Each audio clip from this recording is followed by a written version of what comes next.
Hello, friends. Kaysha here, and some of you might know me from the Karis Project podcast. So, today I want to share with you a few updates of things that we have going on and how you can be a part of helping us going forward. So, as many of you know, my father, Dale Richardson, is a mechanical engineering technologist with a bachelor's degree in technology, and I worked for the provincial government back home in Saskatchewan, Canada, at a maximum security prison and hospital for the criminally and mentally insane. Now, as many of you know, we were exposing the improper contagion mitigation procedures for the COVID pandemic in early 2020, and likewise, how that relates to human trafficking, treason, and election interference in Canada and the United States.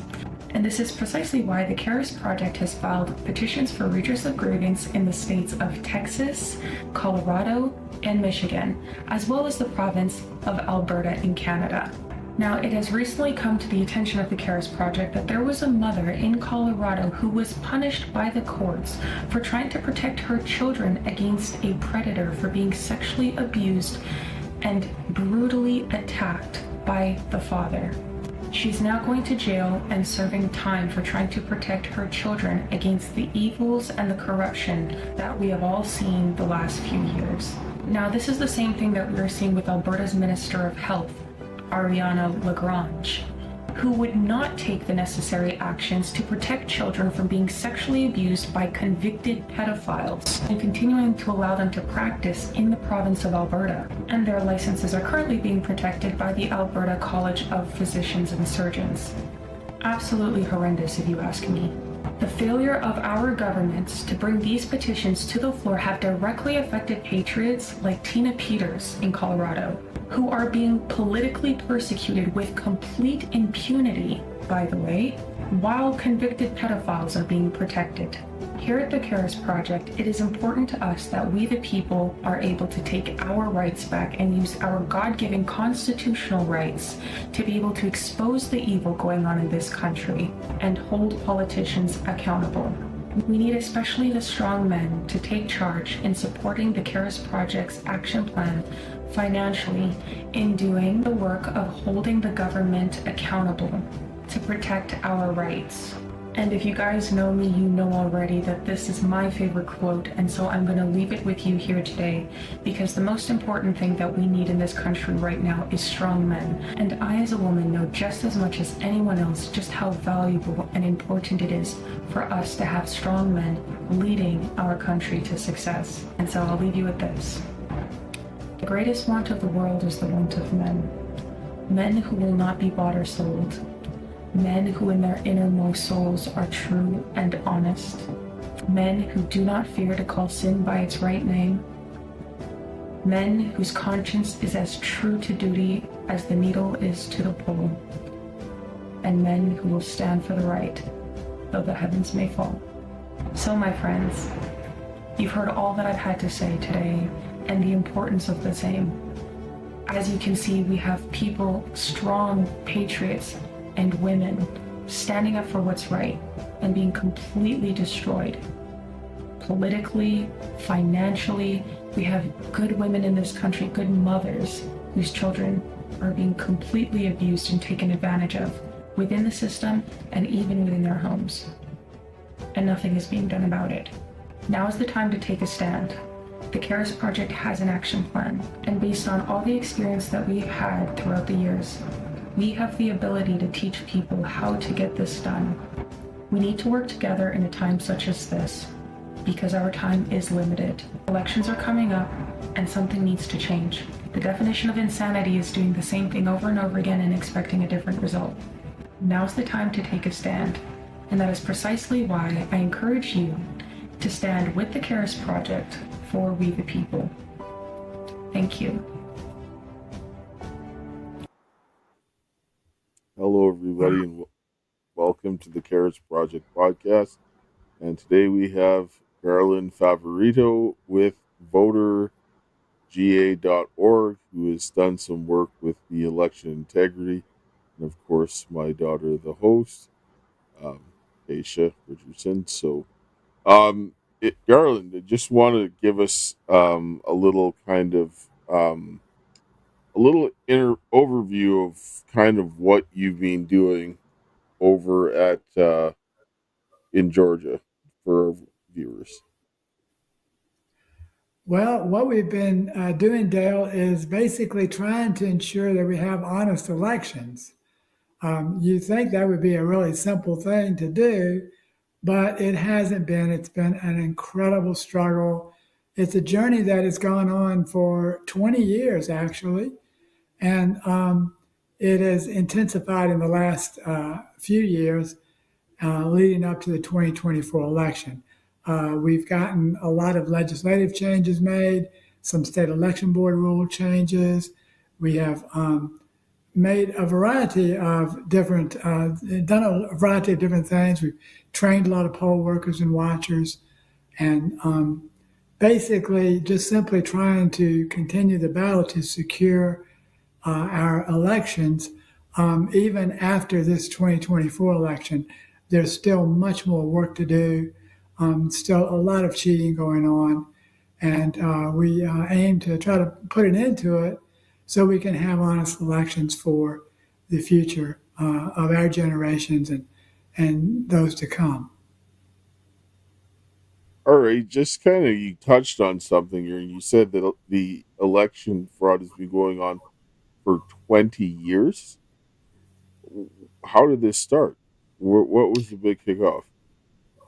Well, it started when America began to move to unverifiable electronic voting equipment. And the first go around of that, bet you remember back in the year 2000 when they had the Gore and Bush race. And in Florida, there were what we call the hanging Chad incident. It was a very close race, and the state of Florida was able to go back and actually hand count the real ballots to ensure the correct candidates won in that race back in 2000.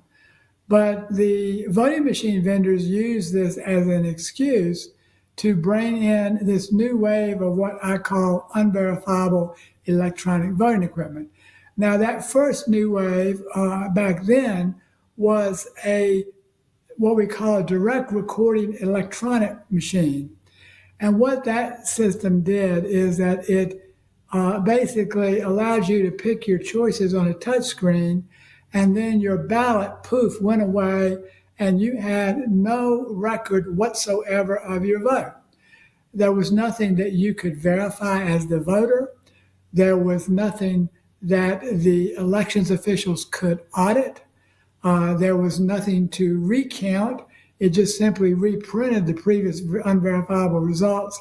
And it was no transparency at all because there was no ballot. So we have moved away a little bit from that. That system, which started first statewide implementation of that system, was here in Georgia in 2002. I had tried to stop that at that time, claiming that it was unconstitutional since it could not be verified, results could not be verified or audited, and they were also aware that it couldn't be recounted. 17 years later, in 2019, the United States District Court agreed with what I said 17 years earlier in 2002, and they banned that system for future use. So the Secretary of State then went out and bought a new system, and unfortunately, that system accumulates votes that are in a quick response code, a QR code, that the voters cannot verify. So it is, in its own way, equally as unverifiable as the original system that it was intended to replace. So the bottom line is Georgia has spent a lot of money in fancy technology that really cannot, they have so many security risks with these systems that they really have no business being used in Georgia or anywhere else. So we've been trying to work as hard as we could to expose these flaws, try to get new systems and a new way of voting that we can all trust. So you're telling me that they're having the ballots on a QR code instead of Yeah, that's right, Dale. So in Georgia, with the Dominion Democracy Suite 5.5 system, the votes are actually embedded in a QR code on your paper summary, and you can't even begin to verify what was actually accumulated for your votes.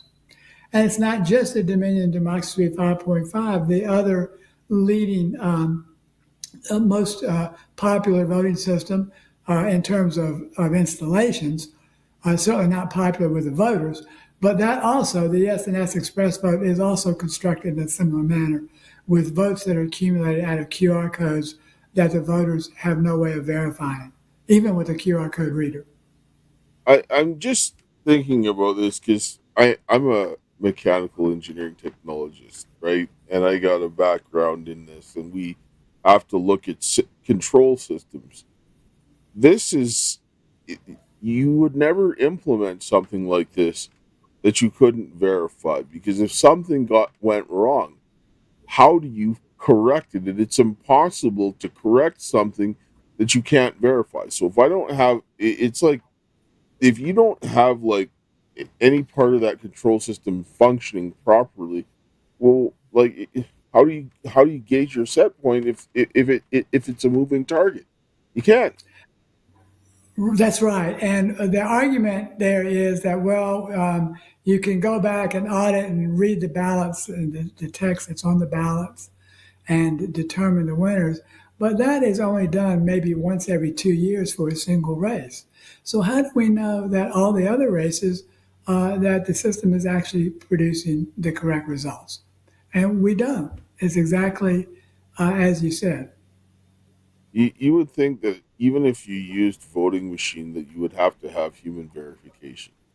Like there's just like, if you wanted to have it to rapidly count, I can understand that, but you would still have to go back and have the humans verify it, right, to demonstrate what was being done. Because if anything, they should have been able to finish faster, because I grew up watching elections.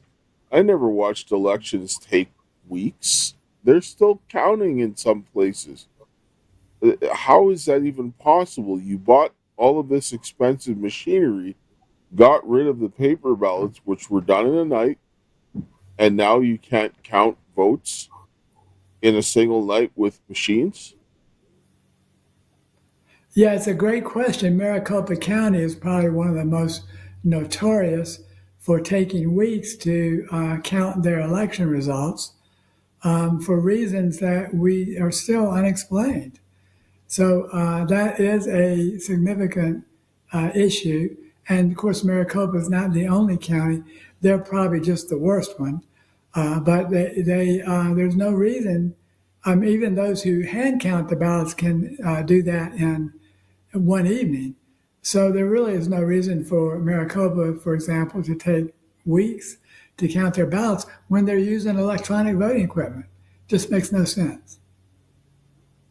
So I just, I'm sitting down here and thinking to myself, why are people doing this? Like, I mean, this is, and how is this even legal? Like, I mean, how is the government getting away with this? Because this is like violating election laws. Like, there's no security to your election. There's no way to determine whether or not something was done correctly. So how can they actually sit down and say, well, we're having fair elections when nobody can tell?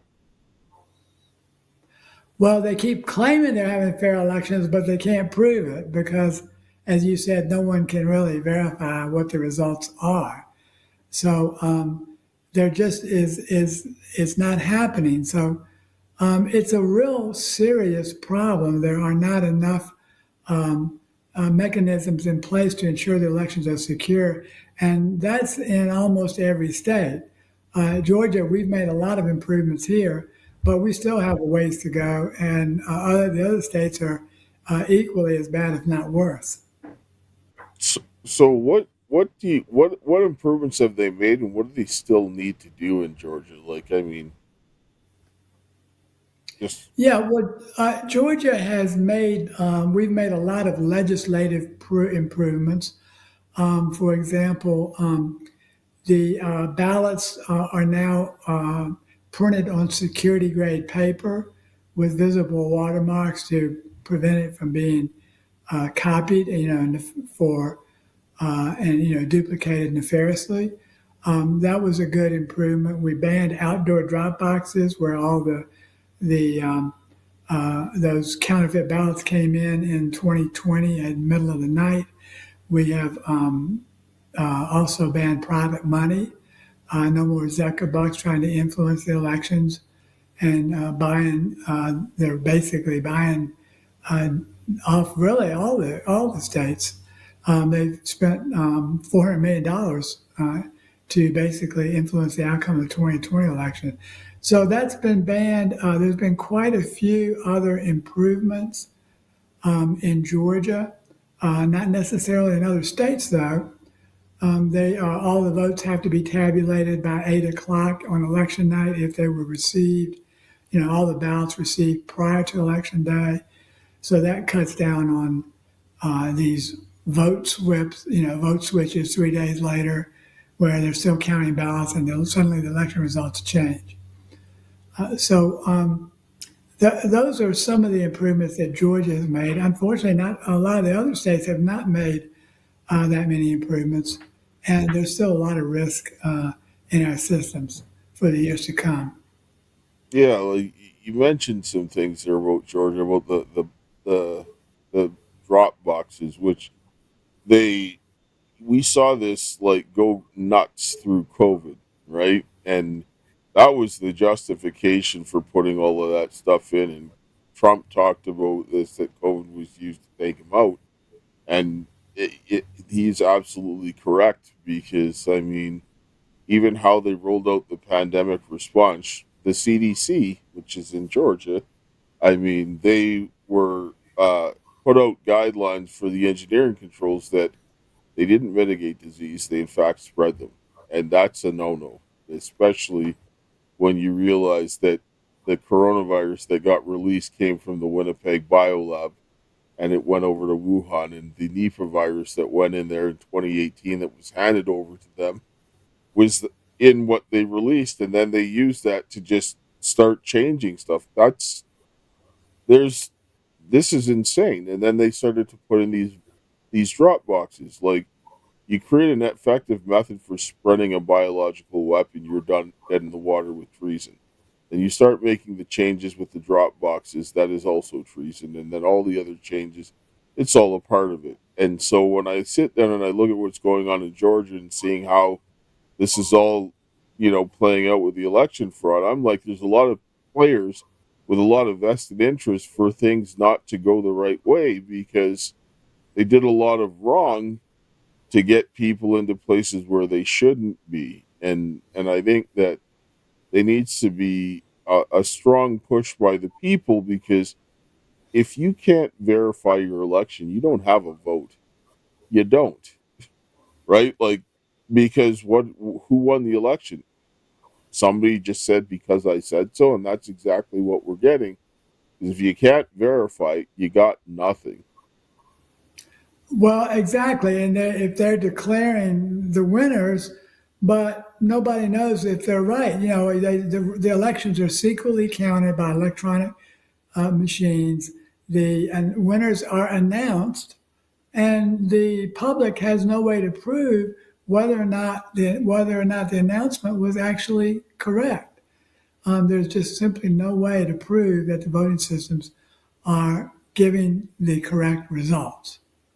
And this isn't surprising because Dominion comes from Canada, and I mean like we had more missing ballots when Trudeau got elected than there was the margin of victory, right? And all of these things, and Dominion is used across the country, right? So and then you're having all these problems there. So I'm like, it doesn't surprise me. And then somebody showed me that they were citing the voting election fraud, I mean, election laws in Canada rather than what they have locally in the States. They're coming printed off for people to certify this. And I'm like,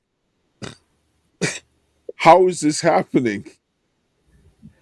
I couldn't believe that either. We just found that out not too long ago, a week or two ago, that the tabulator tapes actually refer to Canadian election law and not the state of Georgia, any law there.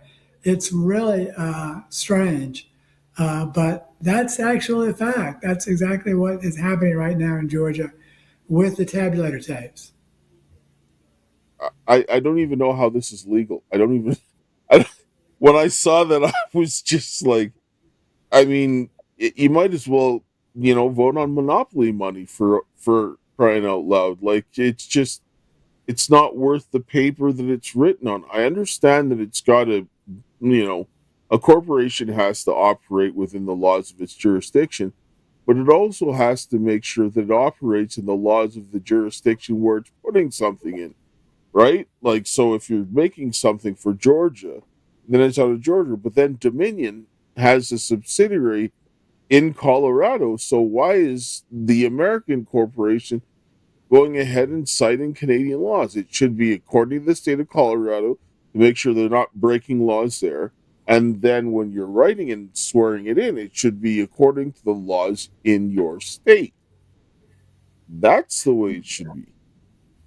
Yeah, and we haven't gotten an explanation as to why that is those Canadian references to Canadian law are on the American tabulator tapes. That's an interesting point, but we do not have an answer for that yet. I Yeah, can't wait to hear. I want to hear that answer too, because I I can't think of any rational answer to do that. There's no reason. Well, when you come to electronic voting, there's no rational answer for a lot of things, and that's just one of them. I can see that. So, can you tell us a little bit about what you're kind of doing there with the voter voterga.org? What is it that you guys do? Yeah, sure. So VoterGA it stands for Voters Organized for Trusted Election Results in Georgia, and it was founded back in 2006. And it was founded really for the express purpose of trying to remove the old voting system from the state of Georgia on the grounds that it was illegal. It violated equal protection and due process constitutional rights, as well as many Georgia state laws. We ended up losing that case in the Georgia Supreme Court, but the U.S. District Court upheld our arguments 17 years later in a different case called Curling v. Ravensburger, and we were able to basically get that system out of here. But we ended up with one, as I mentioned earlier, that's really just about as bad as that one. So we didn't, we, even though we were successful in court, we haven't really solved the problem yet. So that's kind of the background of how our organization got started. We are a nonpartisan, nonprofit organization, been operating for over 17 years, and just to try to have honest elections. So my wife and I work full time at this. We don't take a salary, and we're just relying upon, donations from patriots that keep us going and keep us fighting. We have a lot of legal cases filed in Georgia to remove the voting system, as well as we have a lot of problems with our voter registration system that the Secretary of State outsourced to a cloud, which what we believe is illegal. They don't have any authorization to do that under Georgia law. So those are some of the cases that we are fighting. There's quite a few others. We've worked really hard to make the ballots public record here through legislation, and there's legislation, litigation, training. Those are some of all the things that we do, just simply striving for honest elections.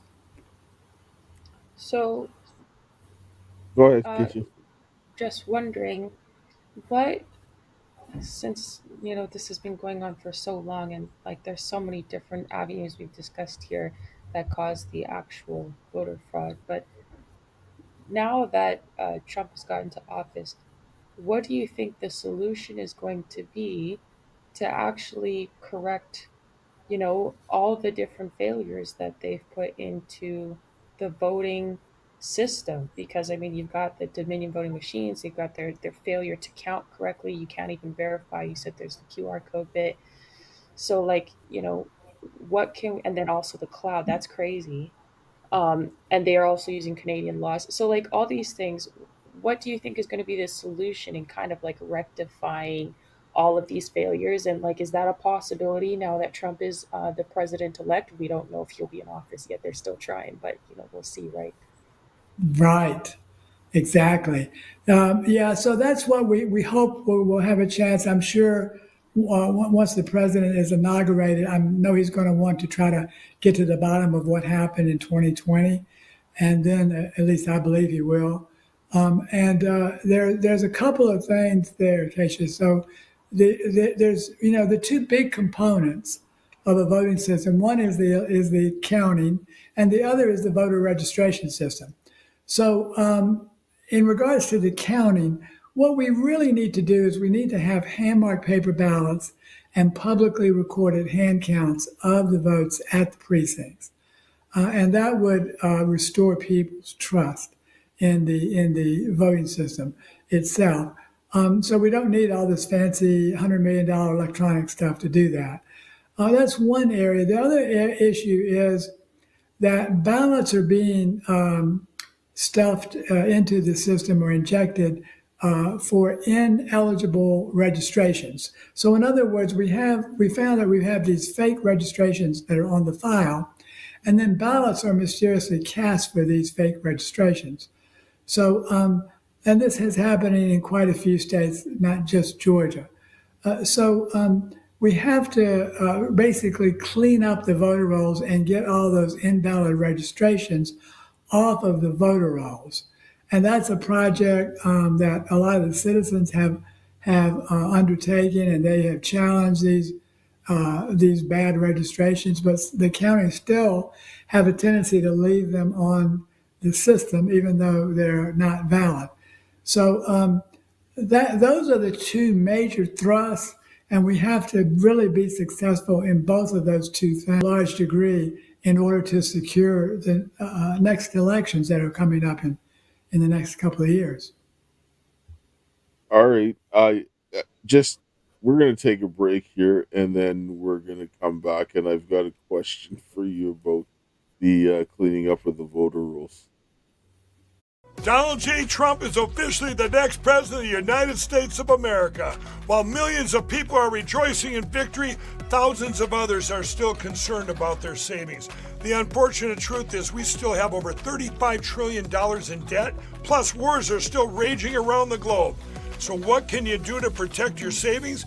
Many Americans are already taking action by reaching out to the top-rated precious metal company, Goldco. Right now, Goldco is offering you a free gold and silver kit to show you how precious metals like gold and silver could help you diversify your savings before it's too late. Visit MikeLikesGold.com or call 855-441-GOLD to get your free gold and silver kit today. Plus, you can receive up to a 10% instant match on bonus silver for qualified accounts. Visit MikeLikesGold.com or call 855-441-GOLD. All right. So, with the voter rolls, what is the best way to start cleaning them up? Because I've seen some chatter on X about the voter rolls in Georgia recently, and so what would you say would be the best way to deal with that? Well, what's happening here in Georgia, Dale, is that a lot of the citizens are taking it upon themselves to analyze the voter roll data and then identify the registrations that no longer are valid. And they could not be valid because whoever they once represented has moved out of state. They may have passed on. They may have invalid addresses. There's a variety of things that make them incorrect. So one of the tools that they've been using here is Eagle AI, which is a really good tool that goes out and looks at data and in different states, and it brings that information back in. It highlights different registrations where that appear to be no longer valid because the individual had moved out of state or passed away or a variety of other reasons. So those are, I think the thing to do is that they can make those challenges themselves, the citizens, but we have to enforce the counties and make sure that they actually, when they're presented with corroborated evidence that the registration is invalid, they have to take those off, and we need to make it a crime if they don't, and penalize them financially for failing to remove the invalid registrations. If we do that, then the counties will clean up their rolls quickly. Because they don't want to be penalized. So that's one thing we can do in our next upcoming legislation session. There's other things that we can do as well. We need to have a list of ineligible or eligible registrations before the election and a list of voters who voted after. So those are some things we can do to clean up the rolls and then make sure that they're used properly during an election. So you're saying right now they don't have any penalties for the people that don't clean up the roll? So That's right. That's right. They're not. There's no incentive or threat for them to make sure their rolls are cleaned up.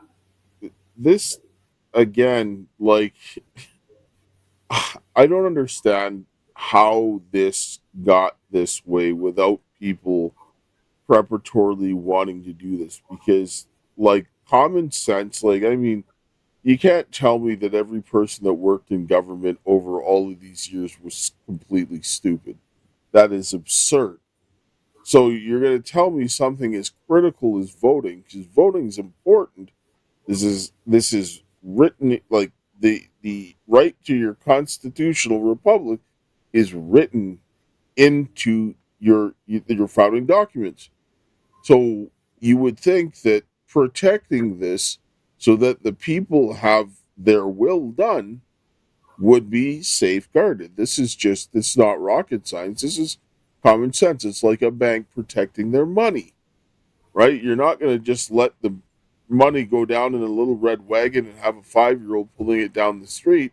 Somebody says, I'll give you the chocolate bar for the wagon. Just they take it, right? Like, this is essentially what people are doing. So you would think that they would have stronger protections, and it just makes me think that there are people that were criminals that wanted this to happen, because it didn't happen overnight. Like you said, this thing was going on for 20 years. And Yeah, and sometimes they out, there's nefarious actors within the organizations, within the Secretary of State's office, or maybe elections officials in different counties, or sometimes they outsource it, the processing of this to third parties, and then those are also nefarious, and they may have interests that are not in the consistent with the will of the voters. So that's some of the ways in which has gotten completely out of control. I would Yeah, that's crazy. go ahead, Keisha. Yeah, I'm just saying that's crazy to me because how can the people who are doing this election interference and fraud not have consequences for their actions, but then the people who try to petition their redress of grievance, like the J6 people, are being persecuted and lawfully imprisoned without trial for years and sitting in isolation and solitary? How can these people have no consequence? Then it makes full sense everything we've been seeing the last couple of years. These people are just going around committing treasonous acts due to policies that they've put in place and just getting away with it.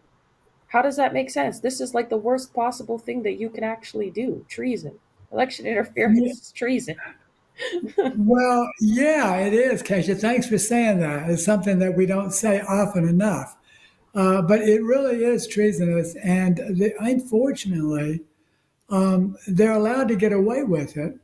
And a lot of times, and where this is where it gets really ugly, is a lot of times it's the court system that will not hold them accountable. I'll give you an example. Back in 2020, we found that there were counterfeit ballots in the hand count of the audit of the presidential race. Now, we knew these ballots were counterfeit because they were mail-in ballots and they were not folded from being mailed, and they were not written with a writing instrument like a pen or a pencil. They were written with or marked with what appears to be toner copy. And then they were not on the correct paper stock that a ballot's supposed to be on. And they were marked exactly the same way down ballot for dozens of races in a row. So these are obvious counterfeit ballots. We filed a lawsuit for an equal protection due process lawsuit. We said, we want to see the ballots.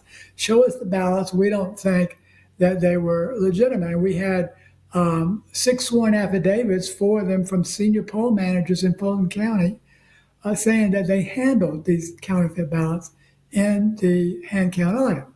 So we go to court, and the Fulton County hires criminal defense attorneys to prevent us from looking at the ballots. And then after about 10 months, the judge finally decides that, we don't have standing. You don't have standing to look at this. Well, we hadn't changed any of the plaintiffs. It was the same plaintiffs we had 10 months ago. And suddenly he makes this decision. We knew that it was a corrupt decision, so we appealed it. We appealed it to the Court of Appeals. They actually upheld it. Finally, we got to the Georgia Supreme Court, and they agreed with us and overturned the lower court decisions. So we won the case in the Georgia Supreme Court, but when the case moved back down to the superior courts, they again shuffled some things going on, and we still, for years, we have not seen the ballots for the 2020 election yet. I just got an idea as you're talking here, because where you're looking at, since the Dominion came from Canada, and they were then now citing the election laws in Canada and Dominion in Canada, the parent corporation, and the Canadian government are responsible for this, because this is common knowledge. You should not, if you're exporting something to another country, you can't cite your laws to verify this. This is something where I would go in and go after them and say, listen, what are you doing here?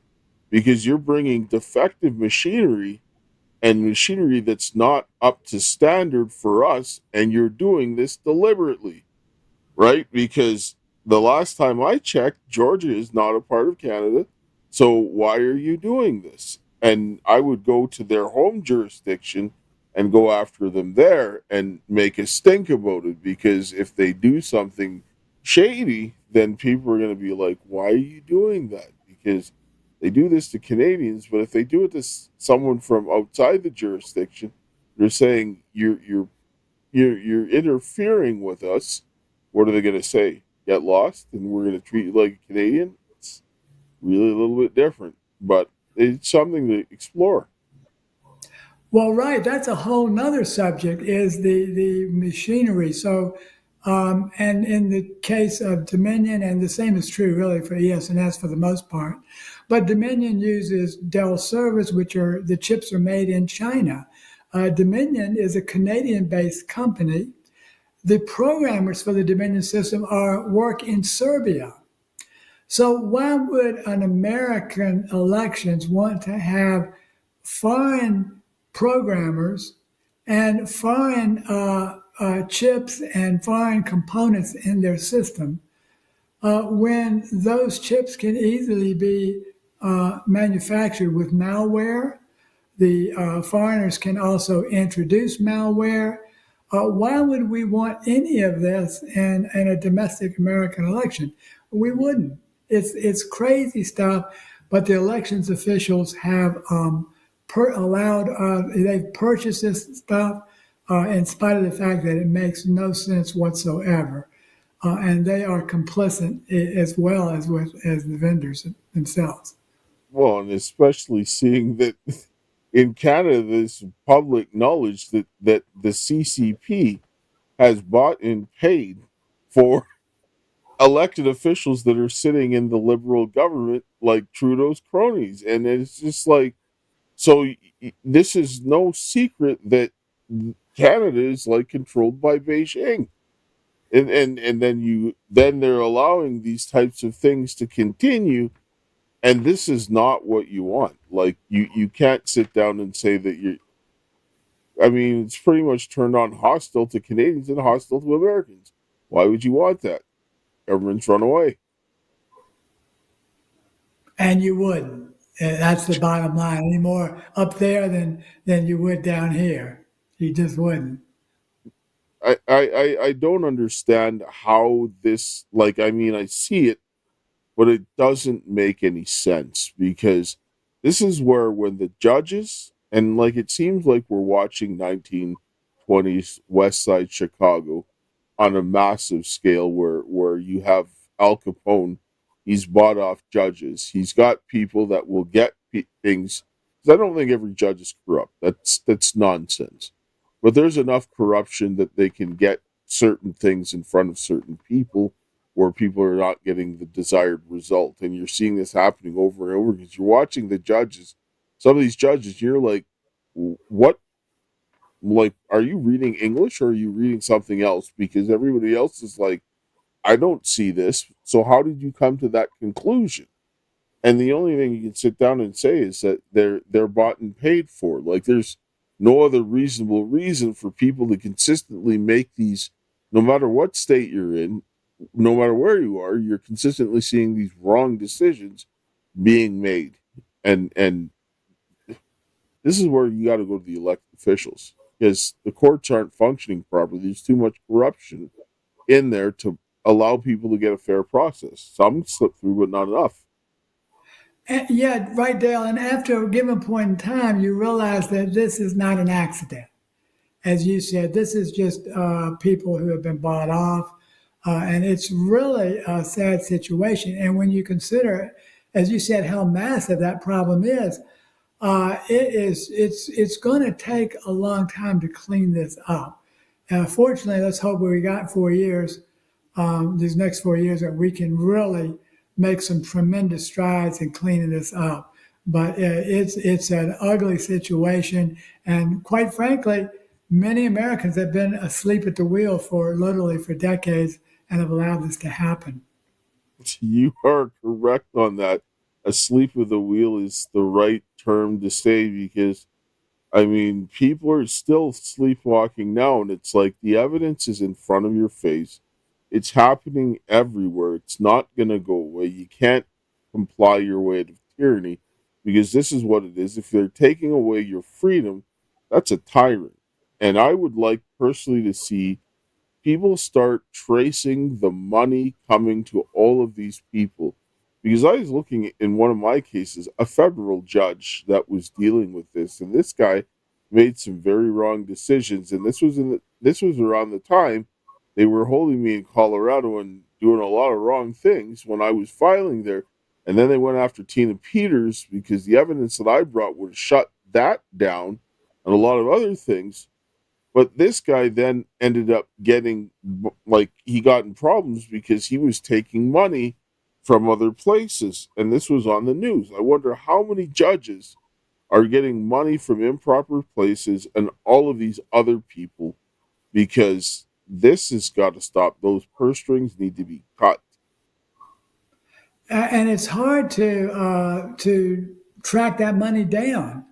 You know, there needs to be more transparency around how these judges are getting the money, and to continue making these decisions that they're making, which are just, we've gotten just bizarre decisions that no one in their right mind would believe are correct. And that's continuing to happen. So How do we stop that? It's going to be difficult.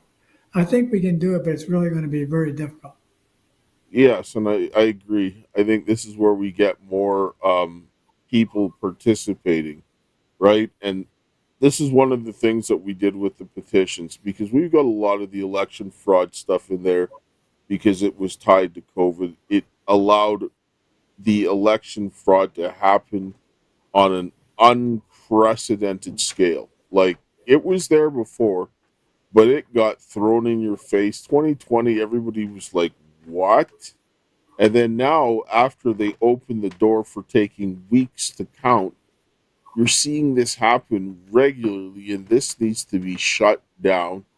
People need to go in and go to their state government and say, listen, the judiciary, there's too much corruption, right? For every one case that gets through, how many cases get shut down? This is not the way that things are going to get fixed, and put a pressure on the guys that are elected and give them the Trudeau treatment so that people can go and voice their opinion and make it very difficult for them to make the wrong choice. And the pressure will stop when you start making the right choices as your job is supposed to do, right? That's really it. Absolutely. Just hope that we can get to that point where the officials are beginning to make right decisions instead of wrong decisions. It's going to take a complete overhaul of this whole election system here in America. I agree. And I see from my experience of what I've seen, the elected officials are actually the weakest link in the chain because judges, they're there for life, right? Like the federal judges and so forth. And then, I mean, the state judges, there's too much corruption, like you're saying, you can't track where this money's going. So that you replace that judge, but then they'll just put another dirty judge in there, like how Soros is funding DAs and all these things. So Right. you got to go for the elected officials because they're the ones you get the most access to, and really put the squeeze on them, and the people got to pressure them and work with the guys that are already there that want to do what's right and support them so that we can get the changes done. Because like Trump can't do this by himself, right? People's got to back him up, right? Yeah. And he's going to need a lot of people in a lot of different places, to pull this off. So I'm hoping and praying that he is up for the task. And I think he is. Well, I think so. I think that at this point in time, like, and people are like, well, Trump this and that. I'm like, listen, it's not about one person. No person's perfect, but it's about the changing of the guard. If you had left Harris and the Democratic Party in to go in and do this, it would have went sideways very fast. Now, some of the picks that people are saying they don't agree with, but I'm like, okay, well then let them know, right? This is what you're there for your government. If your government doesn't do something that you like, then you tell them, because if you think that there's a better person, by all Yeah. means say something. If you don't, how is he going to know? Because I'm sure the bad people around him, of course there are, because the corruption runs in both parties. So if they're one party's getting outed, what are they going to do? They're going to start running to the other side to try to, accomplish whatever they're doing. They're criminals. It's like the guy driving down the street in a high speed chase. Do you think he's going to give up? No. He knows just laying a spike belt down the road, but the spike belt catches him, the car shatters, and he's lying on the grass if he's not dead, and the police collect him and cuff him, right? Yes. That's, Let's hope we can get to fix this before we get to that point. yes, because we don't want to do that. We don't want people to get injured. But before we wrap up here, I just want people to know, where can they come in and help you? Like, what can they do? What can people do in your area? Thank you, Dale. So we are here in VoterGA.org. We have a wealth of information up on our website. We have got legal documents and studies and various events and press conferences we've had. That's all up there for viewing. We show you where the fraud was in Georgia in 2020, as well as nationally. We have a lot of information up there about other states, and we are basically continuing this fight.